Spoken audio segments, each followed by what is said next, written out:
Hi, and welcome to today's Daily Chronicle. Today is Tuesday, March 31st, 2026. This is a huge deal. Americans have thought for probably 150, 160 years, it's been pretty well established. Children born on American soil are American citizens. And now President Trump is challenging that. We're the only country in the world that does this with birthright, as you know. That actually is not true. There are at least 33 countries that have birthright citizenship. But Trump argues nonetheless that the U.S. is not one of them.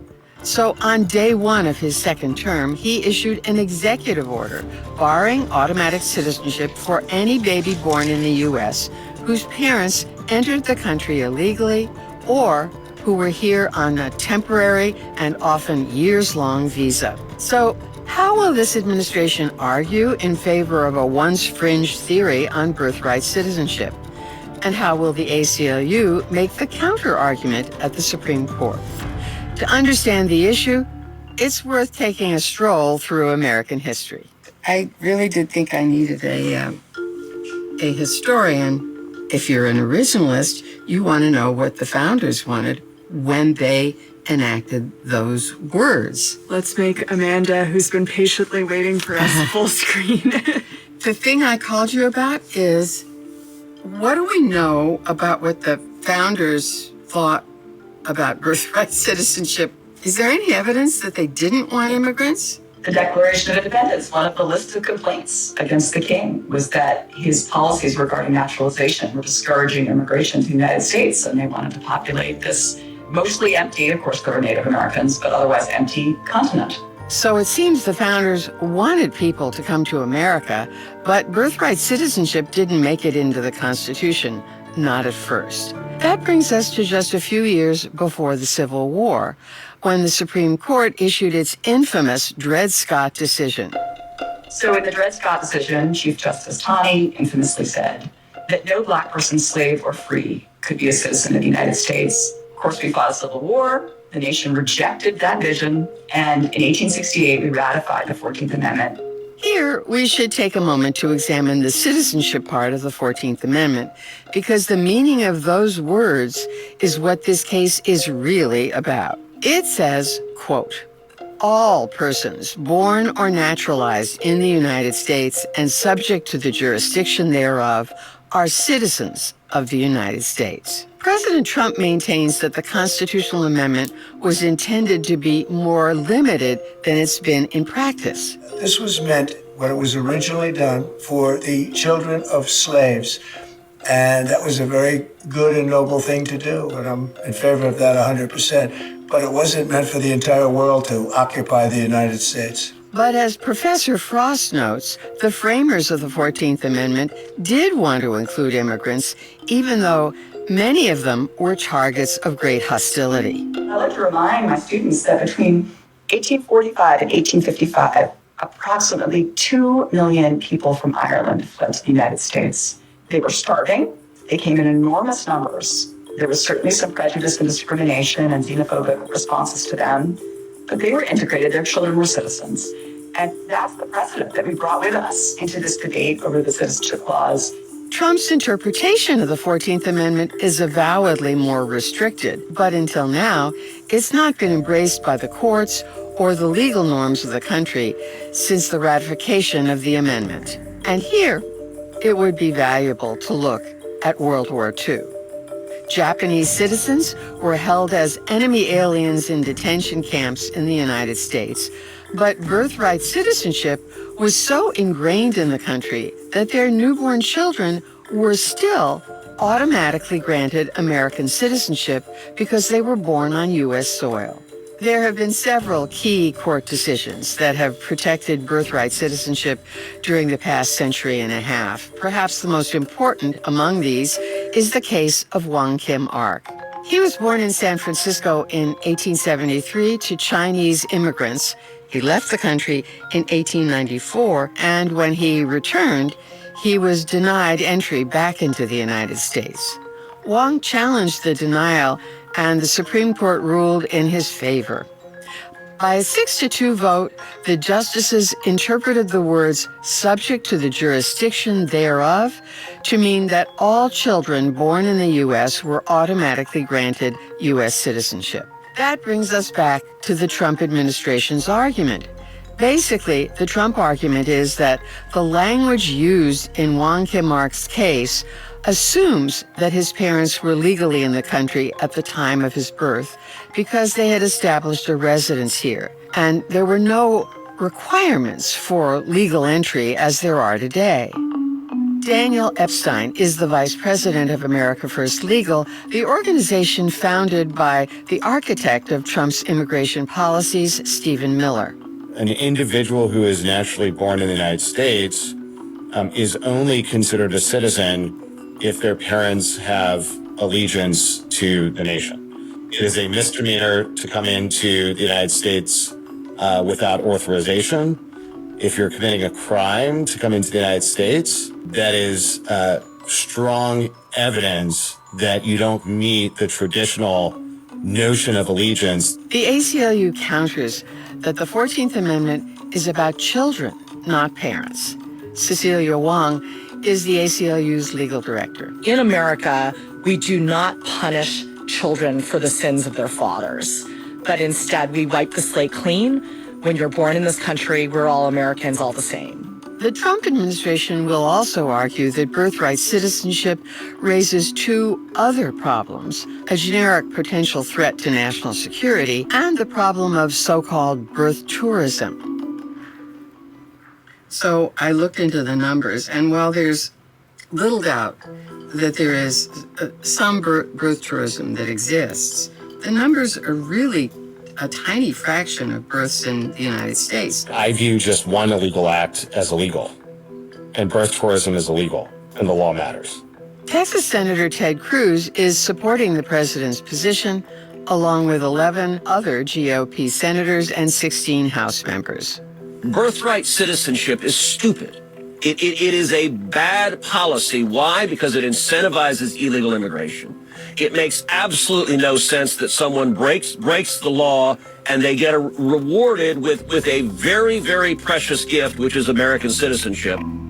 So you may wonder, what happens if the court finds in favor of the Trump administration? The ACLU argues that the consequences would be dire. The president's executive order is attempting a radical rewriting of that 14th Amendment. What will immediately happen is that every month, tens of thousands of U.S.-born babies will be stripped of their citizenship. They may be stateless because their parents' country of nationality may not consider them to be citizens. And so you'll see a permanent underclass of people who have no nationality. Daniel Epstein counters that those are issues in need of policy solutions. The policy problem needs a legislative solution, not for the courts to kind of put their thumb on the scale as to how to resolve what likely is going to be a political challenge and a policy challenge. Translation, a bit of a big mess.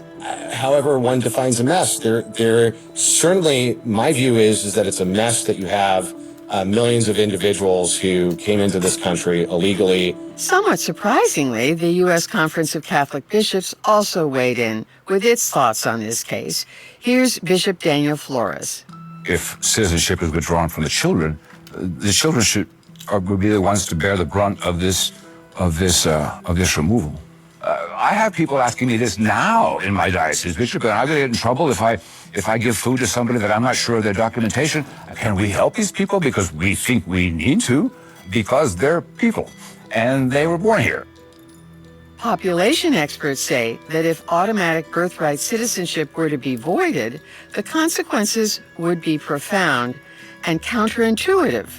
The Population Research Institute at Penn State, for instance, estimates that a repeal of birthright citizenship would result in 2.7 million more people living here illegally by 2045.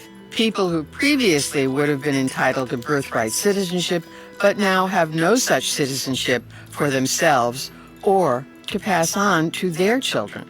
In a related case last year, Justice Brett Kavanaugh asked at an oral argument How would a hospital know that the parents of a child are illegally in the country? What would hospitals do with a newborn? What would states do?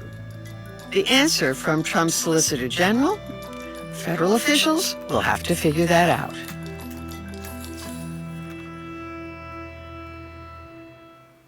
Suffering, a Catholic theological ethical view.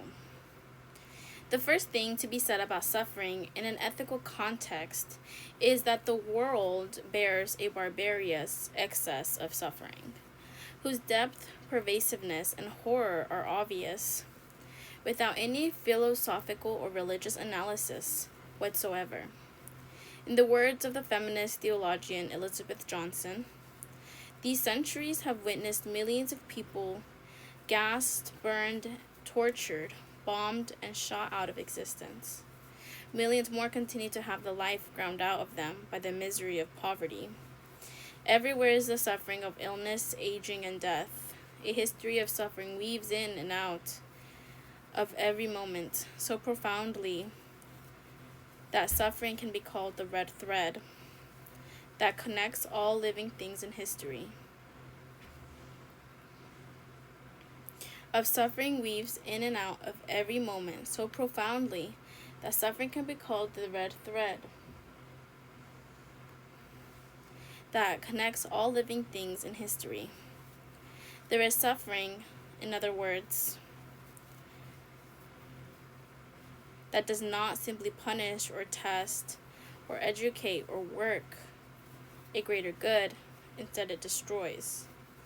Humanly causing suffering of all sorts that involve dire health consequences afflicts the majority of people on this planet, while all destructive suffering should be avoided and ameliorated. The suffering caused by racism, sexism, economic inequality, war, and civil conflict calls most acutely for moral response because it is caused by human agency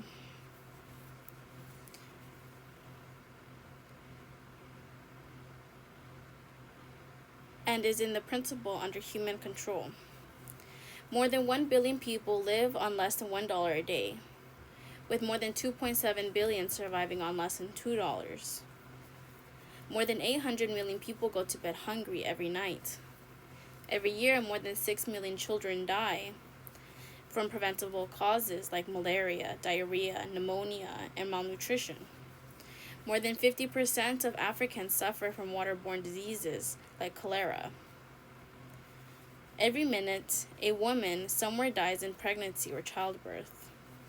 But women in North America bear only 1 in 3,700 risk of meeting this fate, whereas for an African woman, the risk is 1 in 16.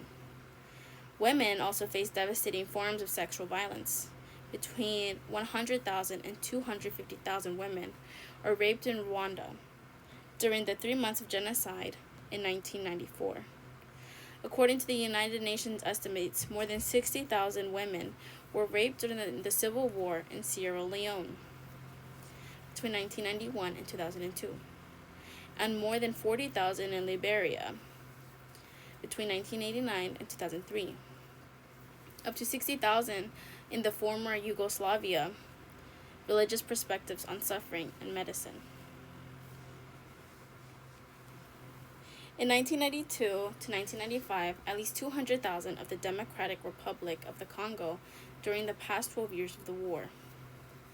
In the United States, healthcare professionals and ethical consultants may debate whether to provide emergency resuscitation, artificial nutrition and hydration, respirators, neonatal intensive care, experimental drugs,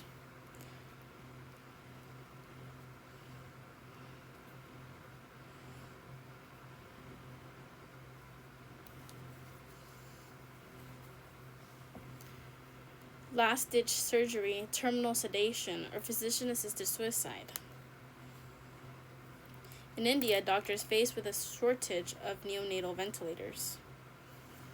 Not only that, this doctor's patient may well have been born into a destitute family that does not only grasp magnitude of the lifelong burdens to be incurred by caring for a critically ill or disabled child, the doctor asks, "My job is to keep him alive. And what about his brother and sister?" In the Philippines, a 17-year-old boy from a very poor family is told that he permanently will need a respirator to survive after a car accident. Such an expense is completely out of the reach of his family, and to sustain it even short term will devastate them. Mr. C looks sad. After a few days, he requests that the respirator be removed. Situations like these caution first world bioethicists of the moral blindness involved in considering health related suffering only from the standpoint of the modern Western medical facility. Even in the United States, at this writing, more than 48 million people will still lack health insurance, despite the beginning implementation of the 2010 Affordable Care Act. The Institute's Medicine reported in 2002 that 18,000 adults die every year because lack of coverage. And in 2006, the Urban Institute raised that number to 22,000. In the face of such realities, extended philosophical rehearsals of the reasons that we have a prima facie duty to relieve suffering, because suffering is bad and ought not to occur, or that this duty is proportionate to the intensity of duration of suffering, seem pedantic, oitous, and even self-indulgent. The author of the cited phrases rightly concludes that more fortunate individuals with relative ease should and can prevent an enormous amount of suffering that is indubitable and egregious. Failure to do this is unjustifiable.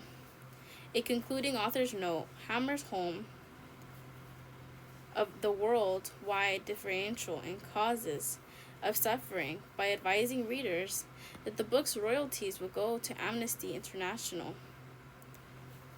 Doctors Without Borders, and Oxfam. Religious and theological voices have also been raised in support of justice in healthcare access, among them Roman Catholic popes, bishops, and theologians. In 2003, John Paul II mentioned AIDS and dire epidemics, spoke of the very serious and unacceptable gap that separates the developing world from developed in terms of health resources. He called for justice and international solidarity in order to redress the balance. In his 2009 World Day of Peace message, Benedict XVI laid out the moral implications of poverty, including children's lack of access to vaccines, medical care, and drinking water, and pandemic diseases such as malaria, tuberculosis, and AIDS. In late 2012, Benedict reiterated to a Congress of healthcare providers that, in a time of economic crisis and scarcity of funds, it is crucial that healthcare facilities and structures better reflect the status of health as a universal good, not to be subjected to the laws of the market, hence accessible to the few. To work toward the end of this responsibility of healthcare professionals themselves, beyond the immediate patients who enjoy access to their services, the U.S. Catholic bishops have repeatedly addressed the importance of healthcare justice in the domestic context. In 1993, during the Clinton administration's reform efforts, the United States Conference of Catholic Bishops issued a resolution of healthcare reform, and that called healthcare a basic human right. The ethical and religious directives of Catholic healthcare facilities introduces its ethical guidelines by tying the church admission to the sick of the ministry of Jesus, whom the Gospels portray as healing not only physical affliction, but also mental and spiritual distress and social isolation. The relief of human suffering, also mental suffering, is at the core of Catholic healthcare and informs the attention it gives to pastoral as well as physical support. Pastoral care includes a listening presence, helping in dealing with powerlessness, pain, and alienation, assistance in recognizing and responding to God's will with greater joy and peace. Human suffering in the biomedical context obviously results from multiple causes, and these can interact in complex ways, making the generation, intensity, duration, and resolution or relief of human suffering an equally complex and individual matter. This is true whether or not one experiences the primordial suffering of lack of food, shelter, or physical safety.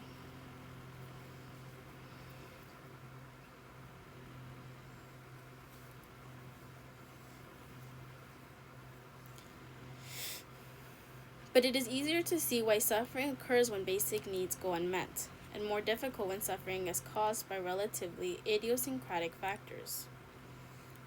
Eric Castle offers several poignant cases from his own experience as a doctor in the U.S. healthcare system.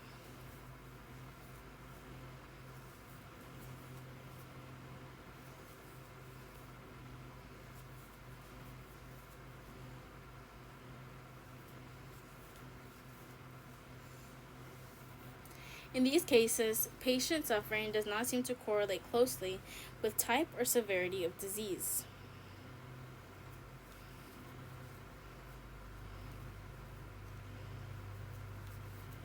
With physical pain or with life expectancy,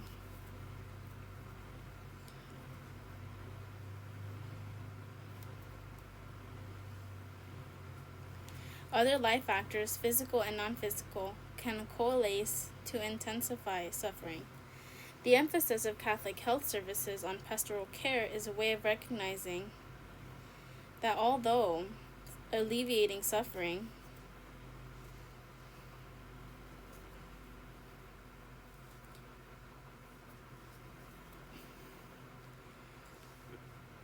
is a major motivator of medical caregivers,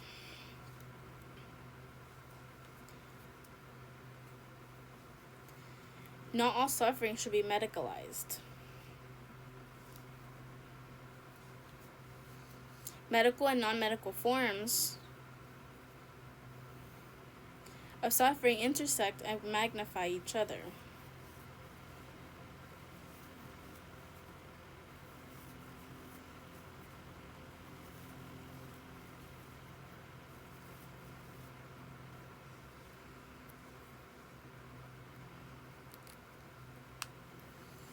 The expertise of medical professionals does not extend to all equally.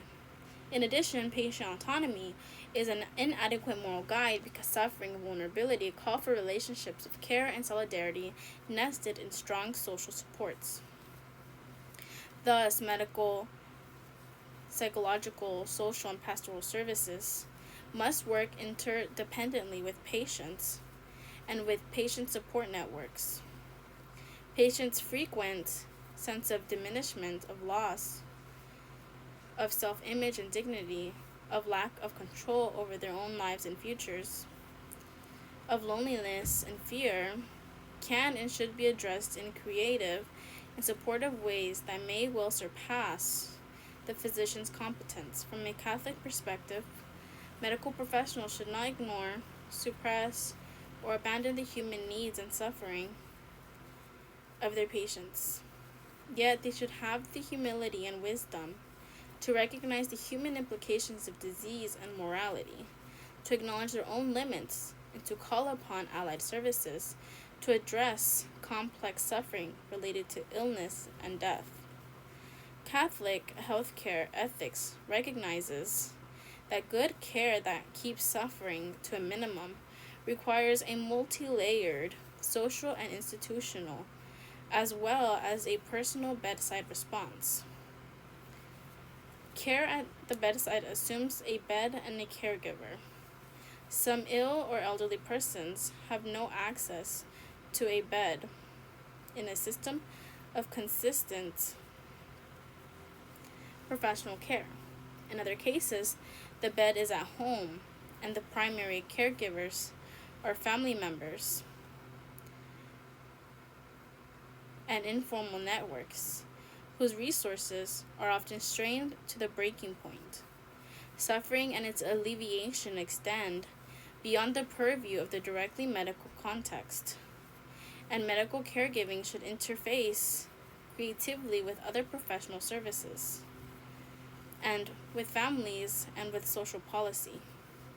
Catholic social teachings bring such concepts as dignity of the person, common good, participation, and subsidiarity to bear on social and economic, and legal causes and solutions to suffering.